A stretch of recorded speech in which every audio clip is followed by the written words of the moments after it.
Well, good afternoon. My name is Erin Raney. I'm a pharmacist and a professor at the College of Pharmacy at Midwestern University here in Glendale.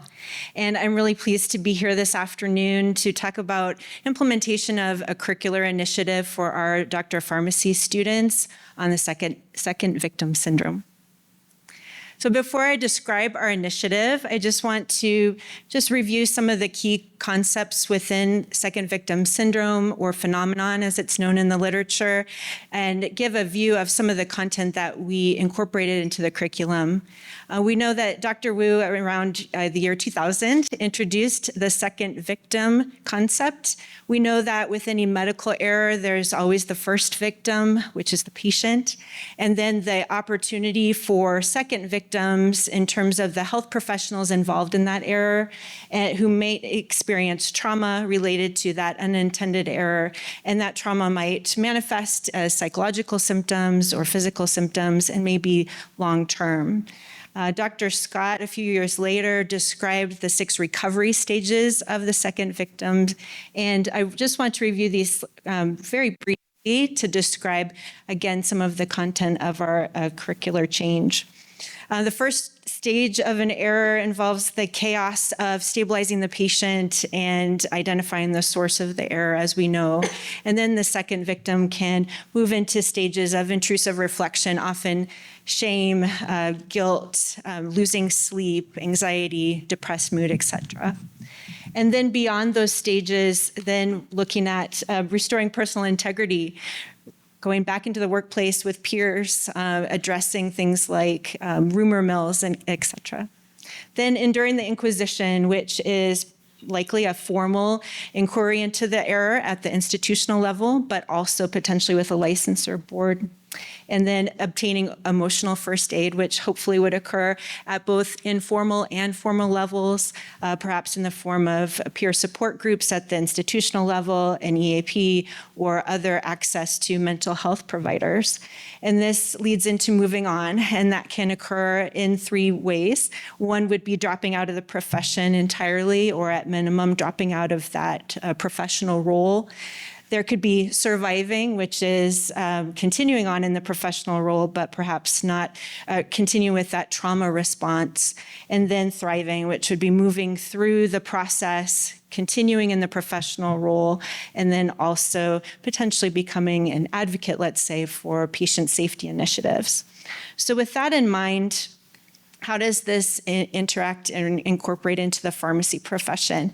Much of the literature is in medicine and nursing, and within the profession of pharmacy, there have been descriptors of support services available for pharmacists in large institutions that provide multidisciplinary support. There's great examples nationwide of core programs in hospital settings, for example.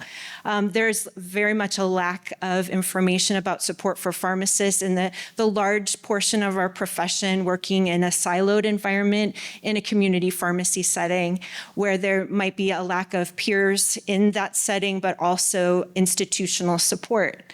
So as a profession, there's been a recent call to action to incorporate, investigate, and activate awareness and support for practicing pharmacists, as well as taking a look at our educational system and how we bring the concept forth for our pharmacy students. So at Midwestern University, we have a 3-year Doctor of Pharmacy program.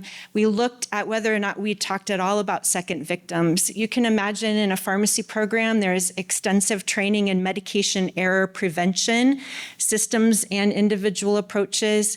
And we talk a lot about the fear-based side of losing your license related to errors. But we realized we don't talk about the second victim and the human side of error. So we looked for opportunities to introduce the content.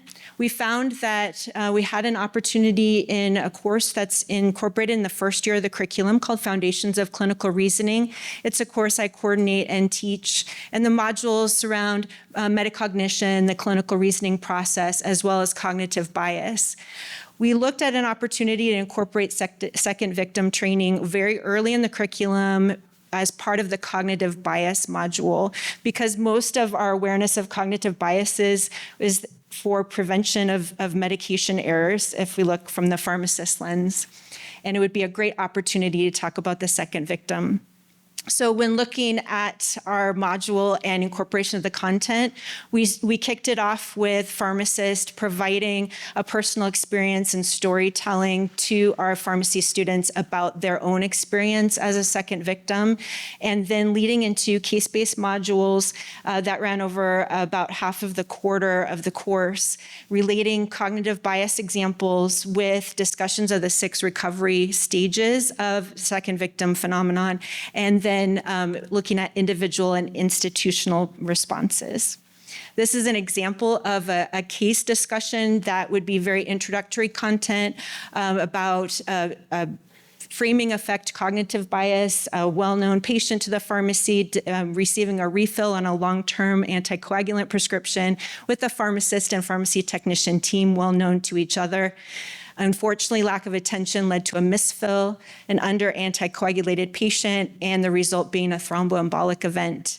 So we framed that into a case discussion amongst the student groups, looking at not only the cognitive bias and what to do about the error, but how the second victim 6 recovery stages would manifest, both on the individual and institutional level, and brainstorming supportive and non-supportive responses at that time. The students were also asked to complete reflection activities throughout the quarter about their own response in their growing up and in their undergraduate work about error response for themselves when they've made any type of error, to enhance their awareness of their intuitive response in that sense. And then also looking forward and reflecting upon how this would be integrated into their career. As we look at the response to the integration of this content in the curriculum, we know this is applicable across all health professions. As I mentioned with pharmacy, it's a relatively new discussion on the national level. We thought maybe the first year of the program might be a little too early, and it wasn't. The students, as we learned very quickly, could resonate with, or the idea of human error resonates easily. You don't need complex clinical content to elucidate that. By far, the most interesting component to the students was the personal storytelling. We would never implement this without having a pharmacist tell their own story of an error and their second victim experience and their involvement. And then also we're in the process of trying to connect this with intention and purpose to their later clinical experiences. A third of our curriculum is experiential. By setting the stage in the didactic component, we are now linking to having purposeful questioning of preceptors by the students to learn about their preceptors' experiences with second victim syndrome, as well as learning what support systems are available in the different pharmacy environments that they're rotating in. So we feel like this was a nice introduction opportunity to fundamental concepts that are going to be career-long for them and for all health professionals. So I appreciate your attention to my description here and look forward to collaborating with anyone who has questions at the end of our time together. Thank you.